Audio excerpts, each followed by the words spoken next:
Маңызы қандай? Рөлі жайында. Көп шаруа қожалықтар қазіргі таңда су тапшылығына ұшырап жатыр қазіргі таңда.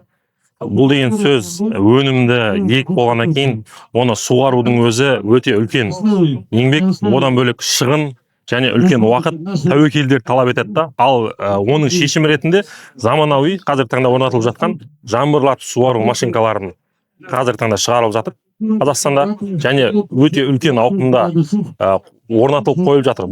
Шаруа қожалықтарға беретін пайдасы су үнемділігі және бір сәтте өте үлкен аумақты суарып және өнімділігін арттыру.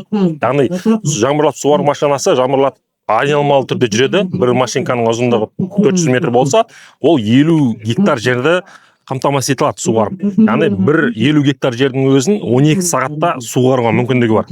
Курстары барлығы электронды жүйемен басқарылады. Телефон арқылы да электронды түрде басқаруға болады. Қазіргі таңда Алматы облысы Райымбек ауданында Алтын дән өндіріс кооперативіне 500 гектар аумақты қамтамасыз ету үшін 10 жаңбырлатып суару машинкасы орнатылды. Мысалы алып қарайтын болсақ, ол жерде сол 10 дажбалканы қамтамасыз ету үшін арнайы бассейн, яғни су сақтау қоймасы қазылды.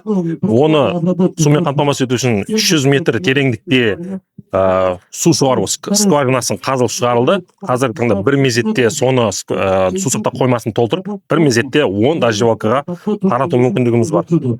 Каскөчи заводы толыққанды бастан аяқ орнатуға шаруа қожалықтарға мүмкіндік жасап жатырмыз. Бұны енді мемлекеттен қарастырылып жатқан 50%-ға дейін және одан да инфраструктурасына байланысты тағы да субсидиялар қарастырылған. Бұл деген сөз шаруа қожалықтарға өте үлкен мүмкіндік.